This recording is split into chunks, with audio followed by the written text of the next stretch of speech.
इसका मतलब ये नहीं कि ये किसी भले आदमी की इज्जत उतार ले। चंदन ने बिगड़ कर कहा, देखिए बुरा मत मानिए, मैं इनकी ओर से माफ़ी मांगती हूँ, आइए अंदर चलिए। उसने चंदन का हाथ पकड़ लिया। उसका हाथ बेहद ठंडा था। वह नहा कर आ रही थी। उसके हाथ के उस तुषार स्पर्श से चंदन सिहर उठा और उसने हाथ झटका कर कहा, अफसोस आपका हाथ तो बर्फ है। लड़की चौंक गई। वह सदैव स्नाता सहसा सचेत हो गई और बोली, अरे शैतान, तुम्हें ले जाए पलटी। तुम्हारे पीछे मैं बेधड़ गाउन में भाग आई और बेधड़ी गाउन के दोनों कॉलर पकड़कर उसने अपनी खुली गर्दन ढकने का प्रयास किया और फिर अपनी पोशाक पर लज्जित होकर भागी।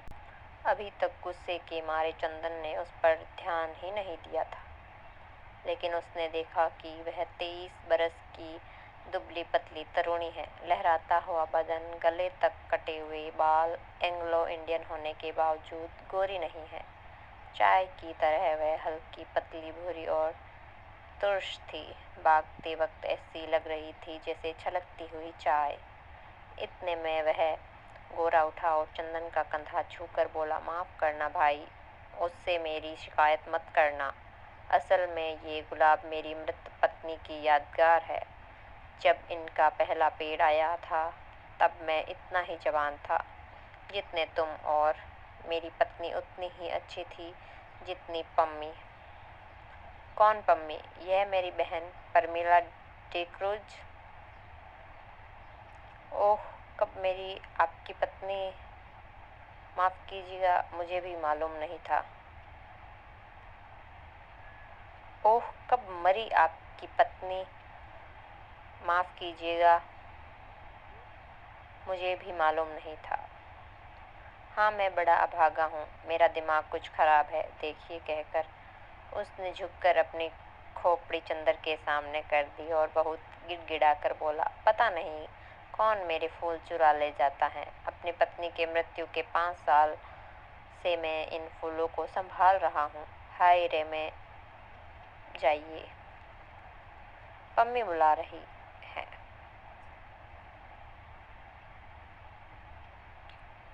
पिछवाड़े के सहन का बीच का दरवाज़ा खुल गया था और पम्मी कपड़े पहनकर बाहर झांक रही थी। चंदन आगे बढ़ा और गोरा मुड़कर अपने गुलाब और चमेली की झाड़ी में खो गया।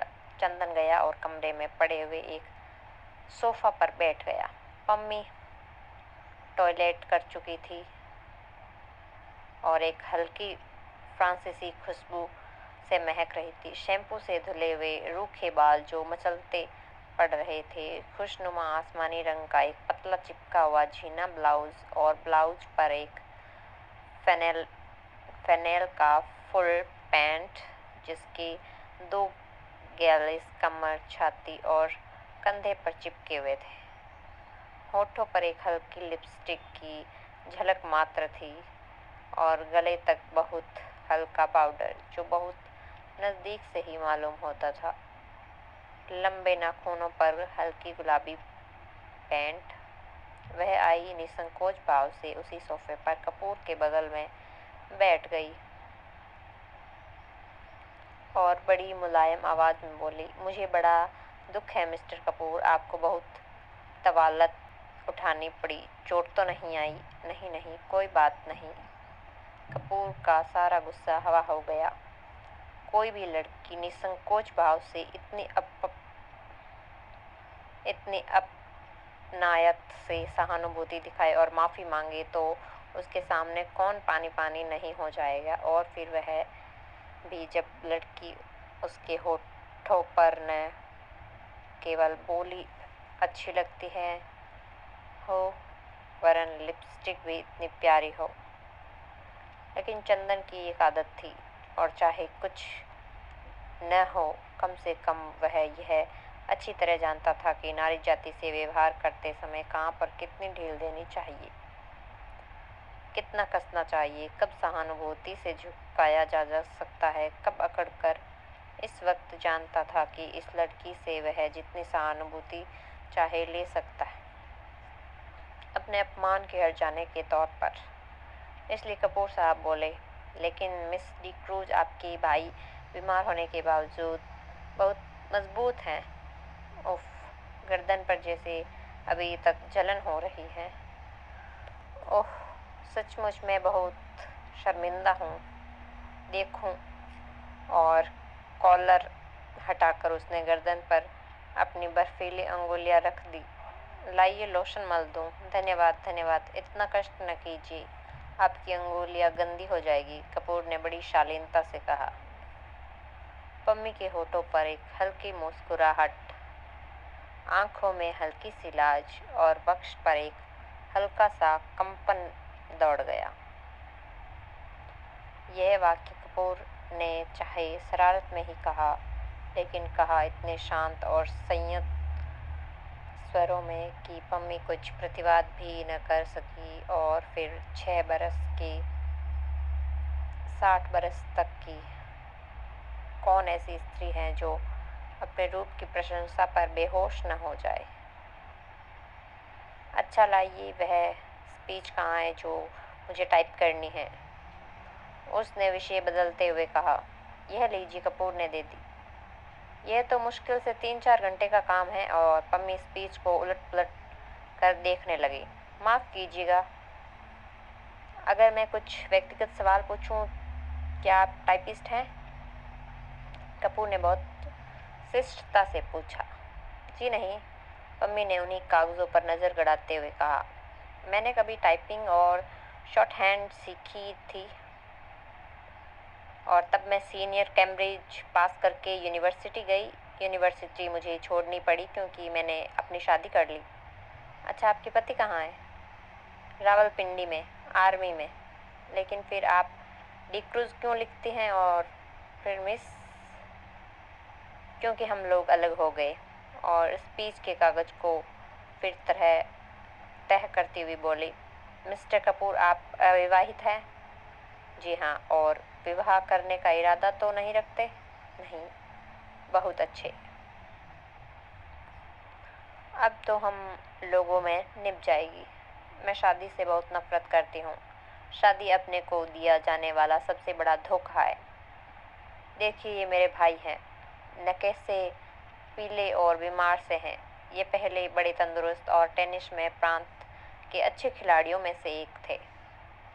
एक विशप की दुबली पतली भावुक लड़की से इन्होंने शादी कर ली और उसे बेहद प्यार करते थे।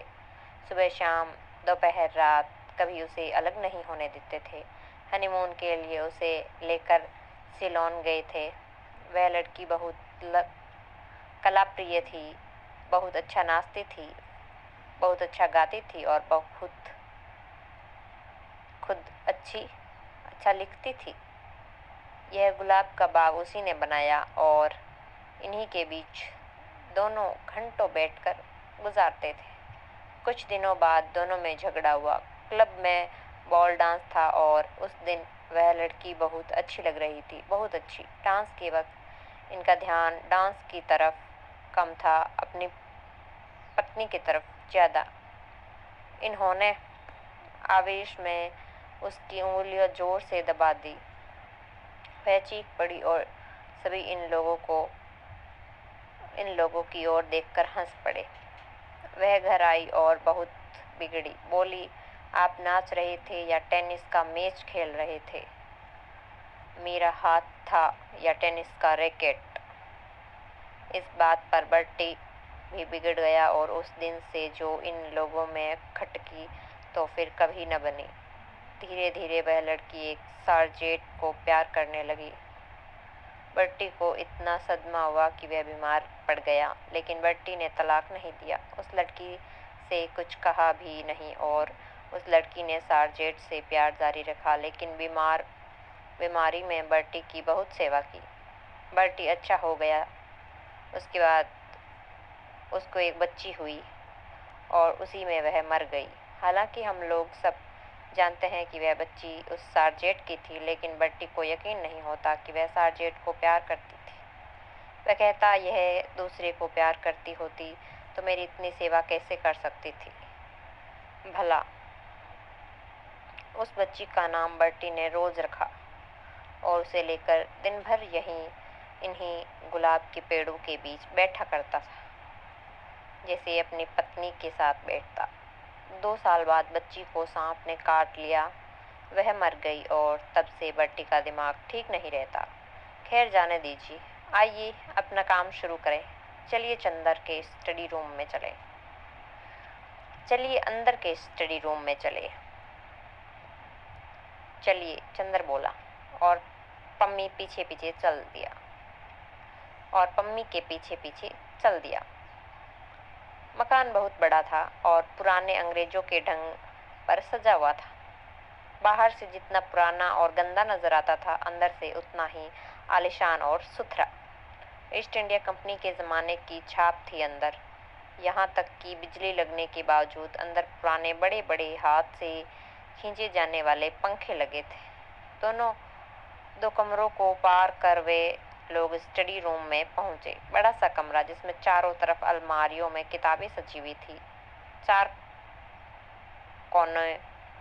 कोने में 4 मेजें लगी हुई थी, जिनमें कुछ बस्ट और कुछ तस्वीरें स्टैंड के सहारे रखी हुई थी। एक अलमारी के नीचे खाने में टाइपराइटर रखा था। पम्मी ने बिजली जला दी और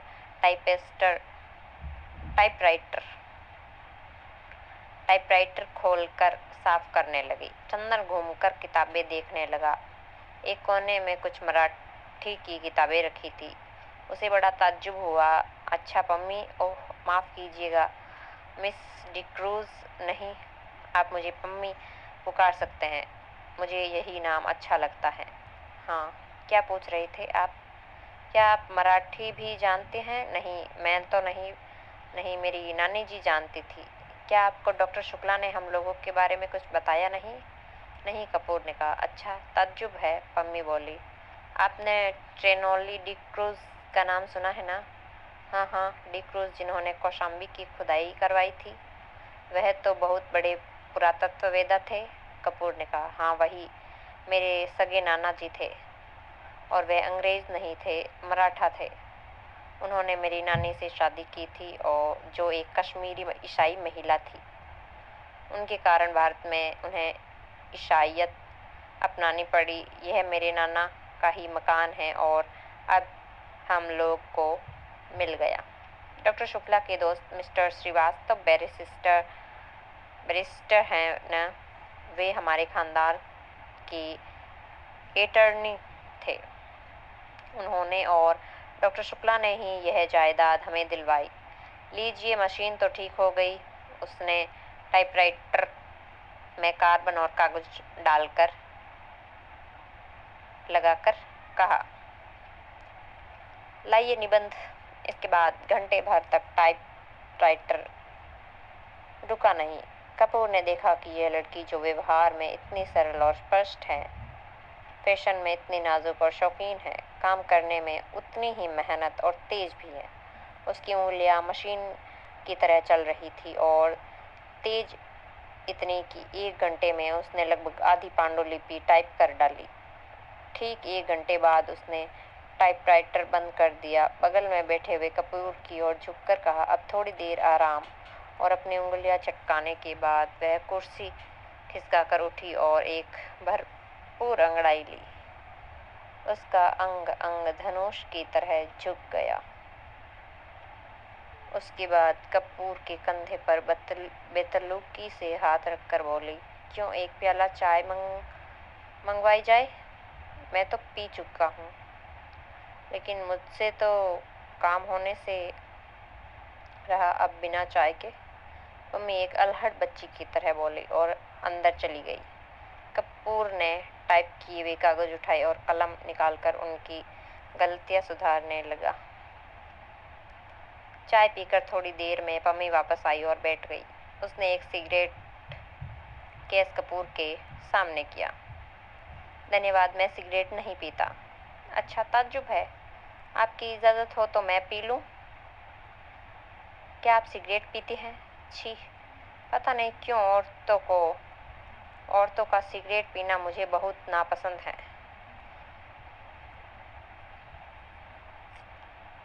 मेरी तो मजबूरी है मिस्टर कपूर, मैं यहाँ के समाज में मिलती जुलती नहीं। अपने विवाह और अपने तलाक के बाद मुझे एंग्लो इंडियन समाज से नफरत हो गई है। मैं अपने दिल से हिंदुस्तानी हूँ, लेकिन हिंदुस्तानियों से मिलना जुलना हमारे लिए संभव नहीं। घर में अकेली रहती हूँ। सिगरेट और चाय से तबीयत बदल जाती है। किताबों का मुझे शौक नहीं। तलाक के बाद आपने पढ़ाई जारी क्यों नहीं रखी? कपूर ने पूछा। मैंने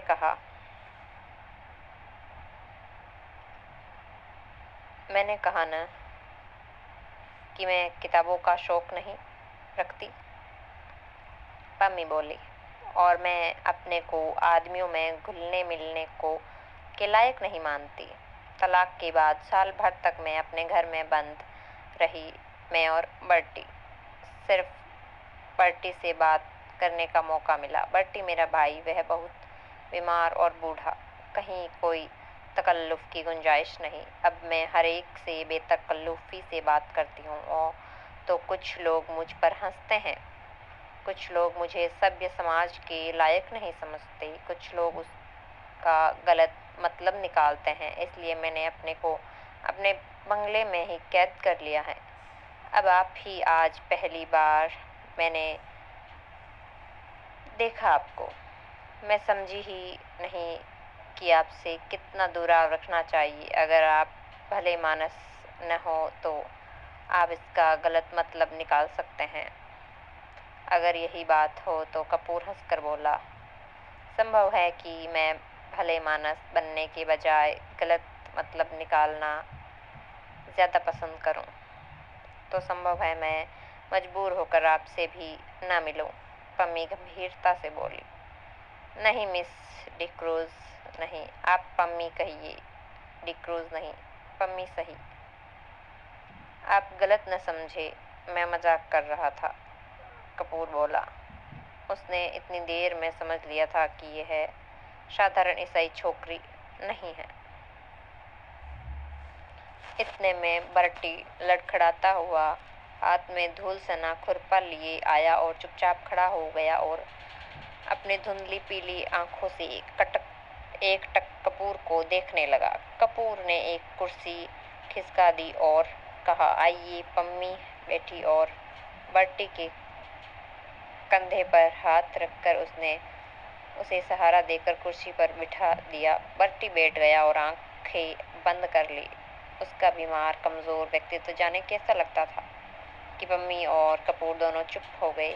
थोड़ी देर बाद बर्टी ने आंखें खोली और बहुत करुण स्वर में बोला,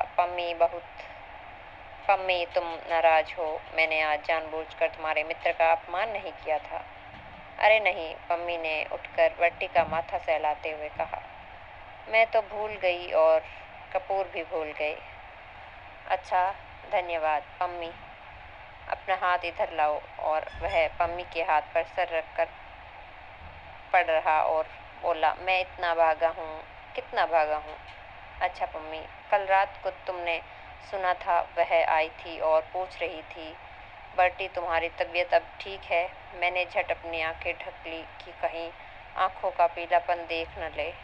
मैंने कहा, तबीयत अब ठीक है, मैं अच्छा हूँ। तो उठी और जाने लगी। मैंने पूछा, कहाँ चली? तो बोली, सार्जेंट के साथ जरा क्लब जा रही हूँ। तुमने सुना था पम्मी? कपूर स्तब्ध सा उन दोनों की ओर देख रहा था। पम्मी ने कपूर को आंख का इशारा करते हुए कहा, हाँ, हमसे मिली थी वह, लेकिन बर्टी वह सार्जेंट के साथ नहीं गई थी। हाँ? तब बर्टी की आंखें चमक उठी और उसने उल्लास भरे स्वर में पूछा। वह बोली, बर्टी के ये गुलाब सार्जेंट से ज्यादा प्यारे हैं। पम्मी बोली। अच्छा। मुस्कुराहट से बर्टी का चेहरा खिल उठा। उसकी पीली पीली आंखें और धंस गई और दांत बाहर झलकने लगे। क्या कहा उसने? फिर तो कहो। उसने कहा, ये गुलाब सार्जेंट से ज्यादा प्यारे हैं। फिर इन्हीं गुलाब पर नाचती रही और सुबह होते ही इन्हीं फूलों में छिप गई। तुम्हें सुबह किसी फूल में तो नहीं मिली? उफ, तुम्हें तो किसी फूल में नहीं मिली, बर्टी ने बच्चों के से भोले विश्वास के स्वर में कपूर से पूछा। चंदर चौंक उठा। पम्मी और बर्टी की इन बातों पर उसका मन बेहद भर आया। बर्टी की मुस्कुराहट पर उसकी नसें थरथरा उठ रही थी। नहीं, मैंने तो नहीं देखा, चंदर ने कहा। बर्टी ने फिर मासूमियत से सर झुका लिया और आंखें बंद कर ली और करहाती हुई आवाज में बोला, जिस फूल में वह छिप गई थी उसी को किसी ने चुरा लिया होगा। फिर सहसा वह तनकर खड़ा हो गया और पुचकारते हुए बोला, जाने कौन ये फूल चुराता है।